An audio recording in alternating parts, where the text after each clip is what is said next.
Everyone, देखिए next जो topic है वो करते हैं पॉइंट ऑब्जेक्ट। देखो, पॉइंट ऑब्जेक्ट किसी ऑब्जेक्ट को हम कब बोलते हैं? देखो, पॉइंट ऑब्जेक्ट हम तब बोलेंगे अगर उसका साइज़ जो वो डिस्टेंस ट्रैवल कर रहा है उससे बहुत छोटा है। मतलब जो ऑब्जेक्ट है उसका साइज़ बहुत छोटा है एज़ कम्पेयर टू कि वो डिस्टेंस जितना ट्रैवल कर रहा है। मतलब कि डिस्टेंस बहुत बड़ा हो एज़ कम्पेयर टू जो साइज़ है ऑब्जेक्ट का, तब हम उसको क्या कहेंगे? पॉइंट ऑब्जेक्ट कहेंगे। क्लियर? जैसे कि हम एग्जांपल लें, अगर जैसे एक ट्रेन है। ट्रेन तो आपको पता ही है, जैसे हम यहाँ पर इसको सोचें, ठीक है, ट्रेन आपको पता ही है कि कितनी लेंथ होती है ट्रेन की अप्रोक्सीमेट। आप मान लो कि 400 मीटर है, ठीक है, 400 मीटर की इसकी लेंथ है, ठीक है। वैसे तो देखने में ये छोटा साइज़ नहीं लगता ट्रेन का, ठीक है। पॉइंट ऑब्जेक्ट हम इसको कब कंसीडर कर सकते हैं? अगर हम ये कहें कि जो ये ट्रेन है ये ट्रैवल कर रही है दिल्ली टू गोवा। अब दिल्ली टू गोवा का जो डिस्टेंस है वो अप्रॉक्सीमेट कितना है? 2000 किलोमीटर है, ठीक है। तो as compare to this distance, ये जो साइज़ है ट्रेन का ये क्या है? बहुत छोटा है।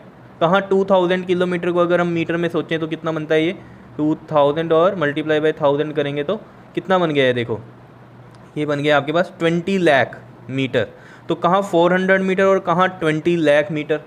समझ रहे हो? तो साइज़ जो है वो ट्रेन का एज़ कम्पेयर टू जो ये डिस्टेंस ट्रैवल कर रही है बहुत छोटा है। तो हम इसको क्या कंसीडर कर सकते हैं? पॉइंट ऑब्जेक्ट कंसीडर कर सकते हैं। क्या इतनी बात समझ में आ रही है? ठीक है। लेकिन अगर यही ट्रेन हम कहें कि सिर्फ और सिर्फ एक पोल से कंपेयर करो, एक पोल से, ये पोल लगा हुआ है यहाँ, ठीक है, इसके साथ हमें देखना, तो डिस्टेंस कितना ट्रैवल कर रही है? ये इतना था। और ट्रेन का साइज़ कितना है? 400 मीटर। तो हम कह रहे हैं कि पोल को क्रॉस कर रही है ये ट्रेन। तब हम इस ट्रेन को पॉइंट ऑब्जेक्ट कंसीडर नहीं कर सकते, बिकॉज हम किसको कंसीडर कर रहे हैं यहाँ? पोल को क्रॉस करने को। तो अगर बड़ी ट्रेन होगी, 400 मीटर से बड़ी होगी, तो वो ज़्यादा टाइम लेगी इसको क्रॉस करने के लिए। अगर स्पीड हम सेम कह रहे हैं, 400 मीटर की ट्रेन और एक बड़ी ट्रेन है उसमें, तो अगर बड़ी ट्रेन है वो टाइम ज़्यादा लेगी as compare to this 400 metre की ट्रेन से इस पोल को क्रॉस करने में। तो यानी कि यहाँ क्या हो रहा है? हम इसको पॉइंट ऑब्जेक्ट कंसीडर नहीं कर सकते ट्रेन को। क्यों? क्योंकि इसके साइज़ पे डिपेंड कर रहा है इसका टाइम क्रॉस करने का। बड़ी ट्रेन होगी तो ज़्यादा टाइम लगेगा, छोटी ट्रेन होगी तो कम टाइम लगेगा। तो यानी कि आपको ये चीज़ समझनी है यहाँ पर कि जो डिस्टेंस है वो कितना है हमारे पास एज़ कम्पेयर टू जो हमारा जो ऑब्जेक्ट का साइज़ है उससे। अगर डिस्टेंस ज़्यादा है तब तो वो पॉइंट ऑब्जेक्ट कंसीडर कर लेंगे हम। अगर डिस्टेंस कंपेयर टू इतना ज़्यादा भी नहीं है तब हम उसको पॉइंट ऑब्जेक्ट कंसीडर नहीं करते हैं। तो यही चीज़ हमने यहाँ पर लिखी हुई है। देखो, पॉइंट ऑब्जेक्ट किसको बोला हमने? An object is considered as point object if the size of the object is much smaller than the distance it travelled. मतलब क्या है? जो साइज़ है ऑब्जेक्ट का वो स्मॉलर हो जो कि वो डिस्टेंस ट्रैवल कर रहा है, तब हम उसको क्या कहेंगे?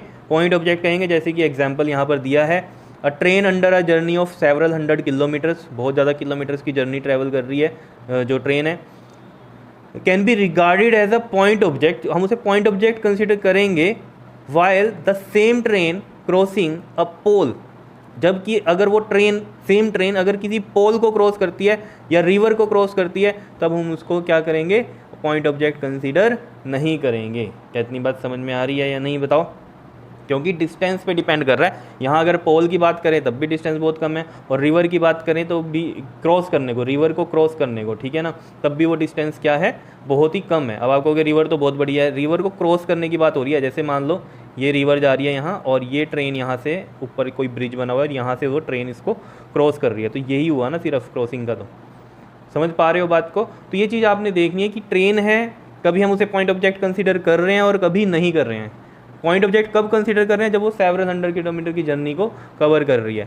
और पॉइंट ऑब्जेक्ट कब नहीं कर रहे हैं कंसीडर? जब वो पोल को क्रॉस कर रही है, किसी रिवर को क्रॉस कर रही है। क्या इतनी बात क्लियर है?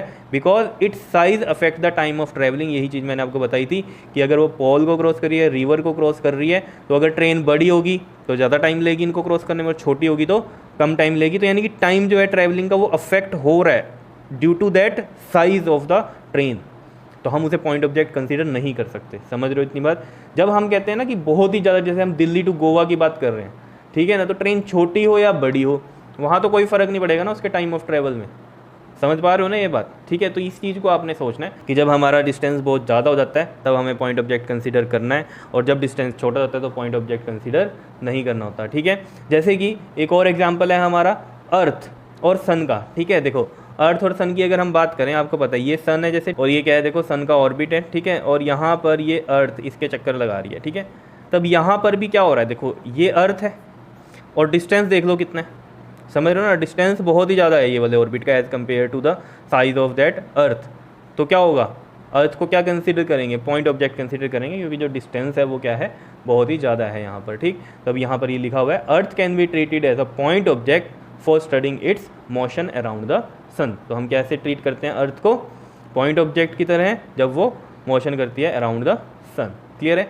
अब इसी के ऊपर बेस्ड एक एनसीईआरटी में एक्सरसाइज में आपका फर्स्ट क्वेश्चन ही है, देखो क्या कहता है इसमें, कहता है in which of the following examples of the motion can the body considered approximately a point object. ये जो एग्जांपल्स दिए हुए हैं 4 आपके पास, इनमें बताओ कौन सा पॉइंट ऑब्जेक्ट कंसीडर करेंगे और किस में पॉइंट ऑब्जेक्ट कंसीडर नहीं करेंगे। तो देखो सीधी सी बात क्या है, यहाँ पर आप समझो पहले ए पॉइंट में जो वो कह रहा है, क्या कह रहा है, अ रेलवे कैरिज, कैरिज क्या होता है, डब्बा, रेल का डिब्बा जो होता है, ठीक है, moving without jerks, without jerks मतलब विदाउट एनी, कोई भी गड्ढा नहीं है, ठीक है, बिना किसी झटके के एक तरह से आप कह दो, ठीक है, between the 2 stations, a railway carriage moving without jerks between the 2 station. अब 2 स्टेशंस के बीच में रेलवे कैरिज की बात हो रही है, ठीक है, जो मूव कर रहा है, तो 2 स्टेशंस के बीच में तो डिस्टेंस काफ़ी ज़्यादा होगा, ठीक है, और रेलवे कैरिज जो रेल का जो डब्बा है उसको हम कंपेयर कर रहे हैं उस डिस्टेंस से, तो यानी कि ये तो एक पॉइंट ऑब्जेक्ट कंसीडर किया जाएगा रेलवे कैरिज का, ठीक है ना, रेलवे कैरिज क्या होगा, कंसीडर किया जाएगा पॉइंट ऑब्जेक्ट। तो हम इसमें लिख देंगे यहाँ पर, ये क्या होगा,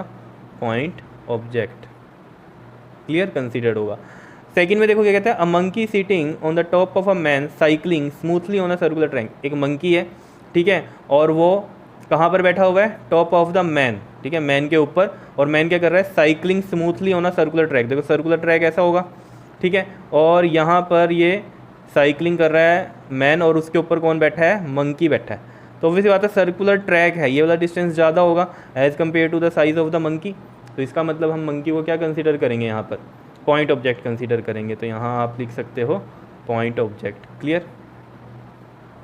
नेक्स्ट देखो जी, सी पार्ट में क्या कहता है, कहता है a spinning cricket ball that turns sharply on hitting the ground. देखो क्रिकेट बॉल है, और जो क्रिकेट की पिच होती है वो आपको पता है कितनी होती है, 22 यार्ड्स की होती है सिर्फ, ठीक है ना। तो यहाँ पर जो बॉल है वो इस तरीके से गई और टर्न हुई, ठीक है।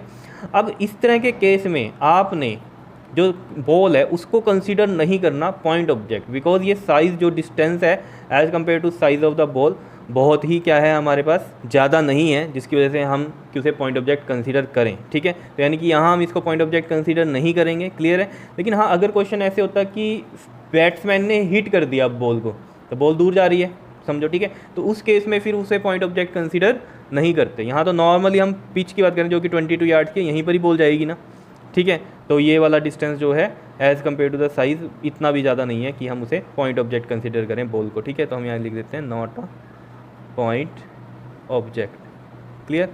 नेक्स्ट देखो क्या कहता है, अ टम्बलिंग बीकर, कोई टम्बलिंग बीकर है that has slipped off the edge of the table. अब टेबल मान लो ये है इस तरीके से, यहाँ पर ये टम्बलर रखा हुआ है, ठीक है, तो ये ऑब्वियसली बात है इसके एज पे रखा हुआ है और गिर के यहाँ आ गया, ठीक है। तो ये भी डिस्टेंस इतना नहीं होता कि आपको पता है ये टेबल और ग्राउंड के बीच का जो डिस्टेंस है वो इतना भी ज़्यादा नहीं है, ठीक है ना।